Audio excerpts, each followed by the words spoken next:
Coucou, bonjour, bonsoir à toutes et à tous. Très heureux d'être là parmi vous aujourd'hui. Donc c'est Afif Mouatz, romancier, musicien et docteur en littérature française à l'université en Algérie.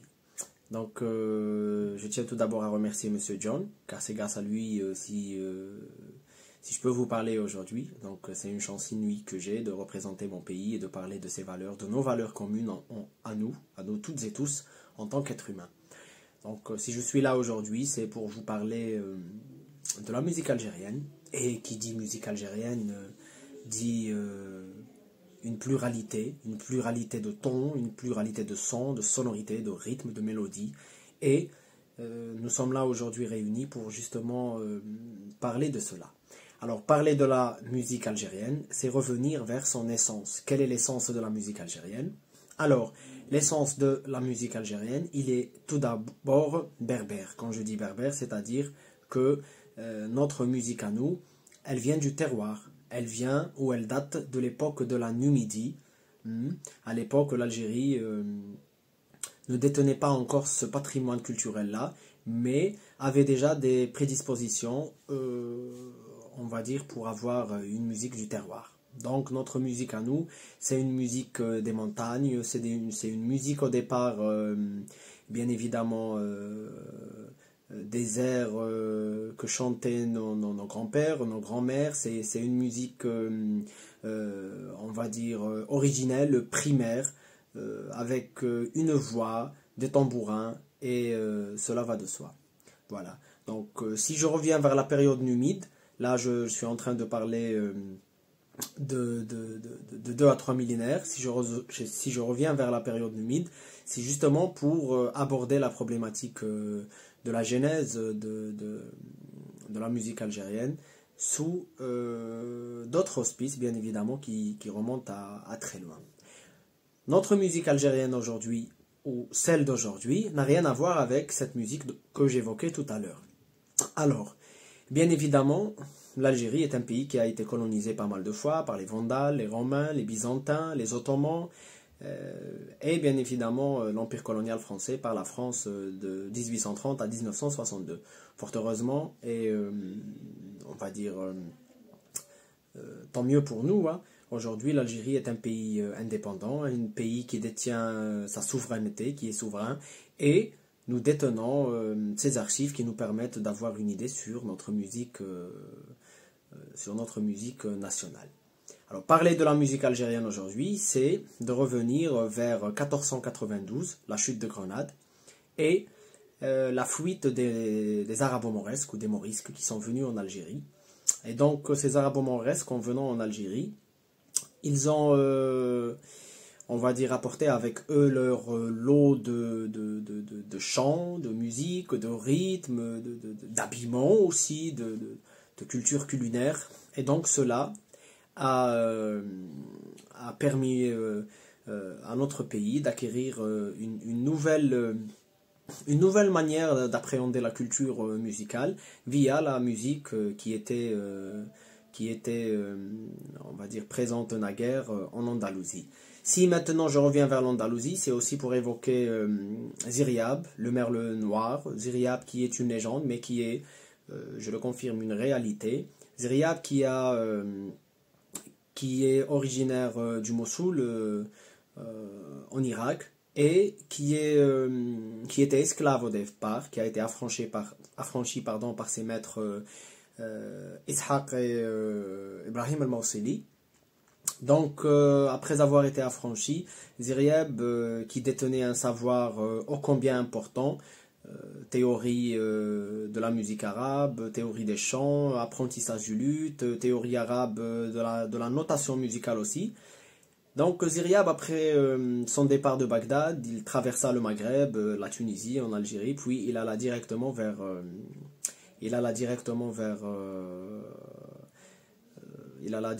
l'Andalousie, et en allant en Andalousie, eh ben il allait porter justement ces connaissances-là. Il allait porter ces connaissances-là pour permettre justement aux Andalous d'avoir une nouvelle musique. Cette musique-là elle est justement originaire de Bagdad. Et le concept le plus, on va dire, le plus véhément à l'époque, en Andalousie, c'était la nouba.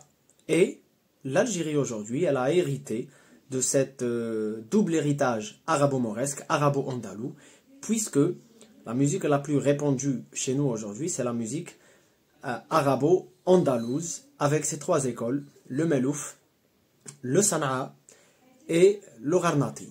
Alors si on parle du melouf, c'est un genre musical majeur d'Algérie qui est établi à l'est du pays, à Constantine, à Skikda, à Naba, à Sougarlas. Si on parle de la sanaa, c'est un tout autre genre musical établi à Alger et ses environs. Pour le gharnati, il est établi à Tlemcen, donc c'est à l'ouest du pays. Ces trois écoles-là, elles nous permettent aujourd'hui d'avoir un patrimoine assez riche. Et ce patrimoine-là, il repose justement sur le concept de la nouba. Là, en parlant toujours de la musique arabo-andalouse en Algérie. Repose sur la nouba, et cette nouba, elle a ses règles, elle a ses codifications, elle a sa notation, elle a sa manière d'être. Et justement, ces textes puisent dans les textes des arabo-mauresques venus d'Andalousie. Donc, grosso modo, c'est la musique arabo-andalouse en Algérie qui a une ascendance andalouse et une ascendance arabe qui place le patrimoine culturel ou ce patrimoine culturel de notre pays donc à la croisée, je dirais, des civilisations. D'abord, j'ai parlé de la musique à l'époque numide, ensuite la musique depuis l'avènement des arabo-mauresques, et là, depuis l'indépendance, nous assistons à plusieurs genres musicaux autres, tels que la musique raï pour le jeune, c'est une musique assez dansante, tel que le staifi par exemple, qui est un genre de l'intérieur du pays, qui nous permet aussi de danser, voilà, sur des airs joyeux qu'on met dans les mariages, dans les circoncisions, voilà, dans les fêtes.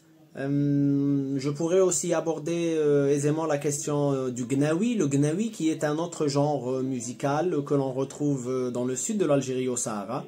Et le gnawi, c'est une musique dansante qui allie rythme, chant, danse, avec des rythmes, je vais dire, africains, parce que notre force en tant qu'Algérien, c'est aussi ça, c'est avoir une pluralité de cultures, numide, berbère, orientale, arabo-mauresque, sahraoui, donc voilà. Donc, je vous remercie d'avoir été si attentif. Voilà un bref aperçu de la musique algérienne aujourd'hui. Littérature algérienne. Alors, déjà parler de la littérature algérienne n'est pas une chose aisée. Pourquoi?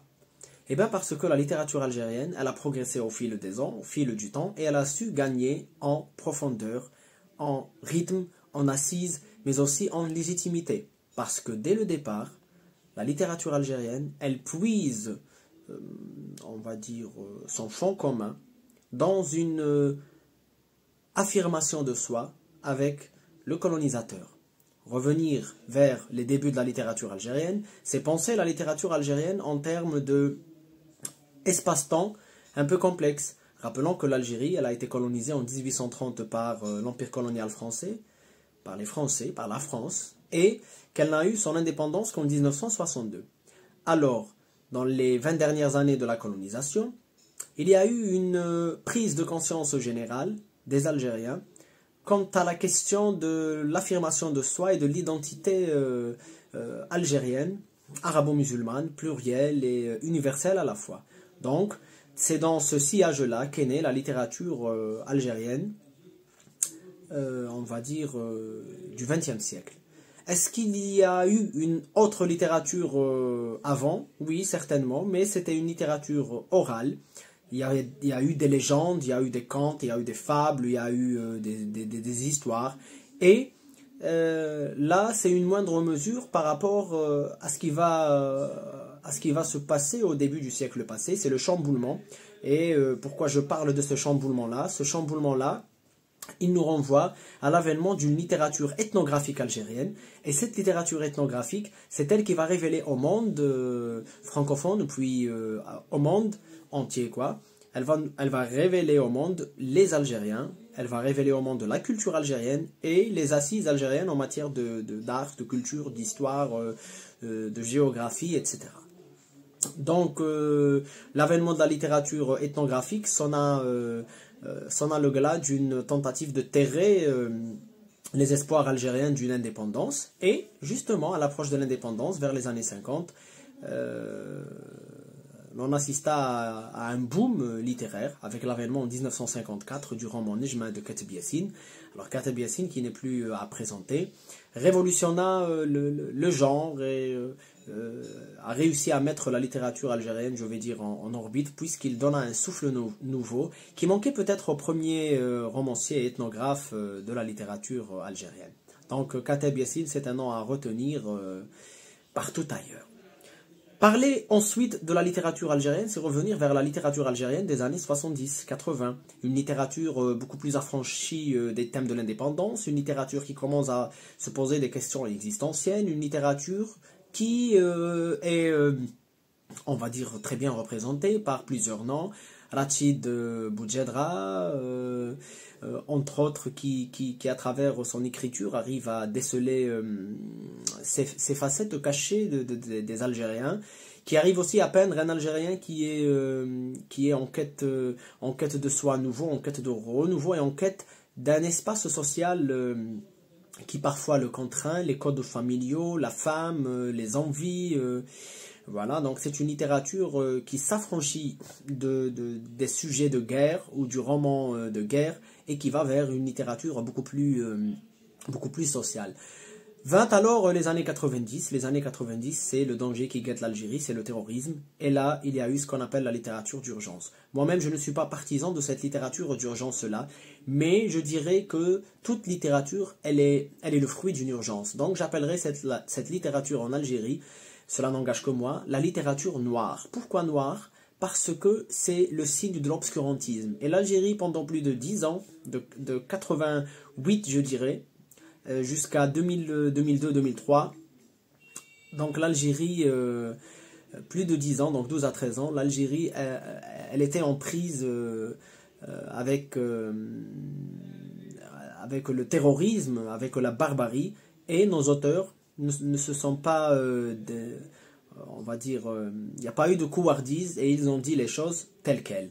Je pense notamment à Yasmina Khadra, je pense aussi à Melika Mokadem, je pense aussi à Rachid Boujedra qui a continué à écrire à l'époque, je pense notamment à ces auteurs-là qui ont été touchés directement par le terrorisme, comme bon nombre d'auteurs. Je songe aussi à Meissa Bey qui avait écrit au commencement était la même. Et c'était une littérature urgentiste, une littérature noire dont les thèmes, on va dire, préférés étaient l'émancipation, la sortie, le début d'une sortie du calvaire de cette décennie, les meurtres commis, l'obscurantisme. Donc c'était les thèmes qui revenaient assez souvent dans cette littérature noire des années 90. Il fallait absolument lutter contre justement cet obscurantisme, ces idées noires qui gangrénaient l'Algérie avec l'avènement de cette décennie noire, appelée comme ça en Algérie et ailleurs aussi. Les écrivains se sont insurgés, et ils ont démontré que il y avait une opportunité là à écrire ou à avoir une littérature digne de ce nom qui allait justement écrire l'histoire contemporaine par des écrits assez affranchis. Donc si je garde en tête des noms, ça serait Meissa Bey, Yasmina Khadra, ça serait Melika Mokadem, Rachid Boujedra, en somme. Il y en a bien évidemment d'autres, mais c'est ceux-là qui me viennent en tête.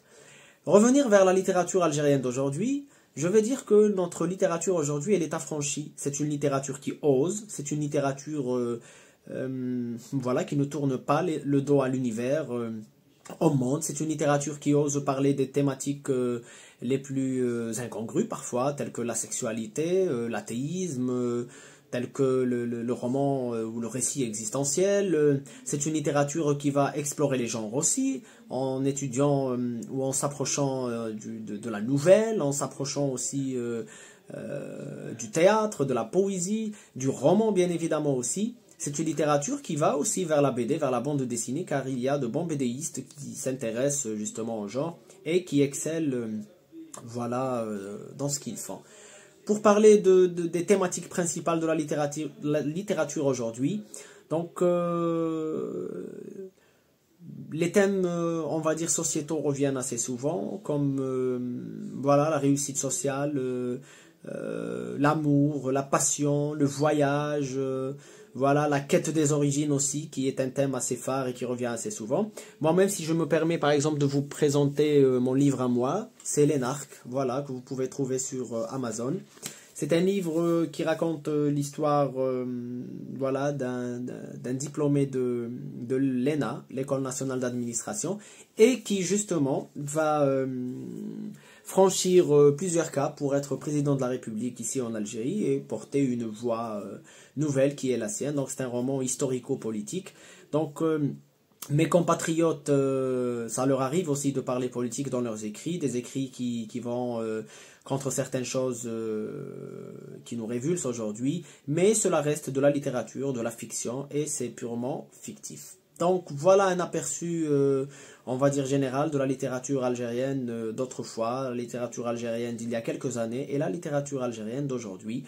Donc si je cite quelques noms d'auteurs importants aujourd'hui dans la scène littéraire, je dirais Madame Linda Chouiten, Madame Linda Nawel Tebani, Monsieur Najib Stambouli, Monsieur Jawad Rostom Touati. Donc il y a beaucoup de plumes. Monsieur Hakim Lalen qui est journaliste au soir aussi et voilà, qui écrit contre l'obscurantisme.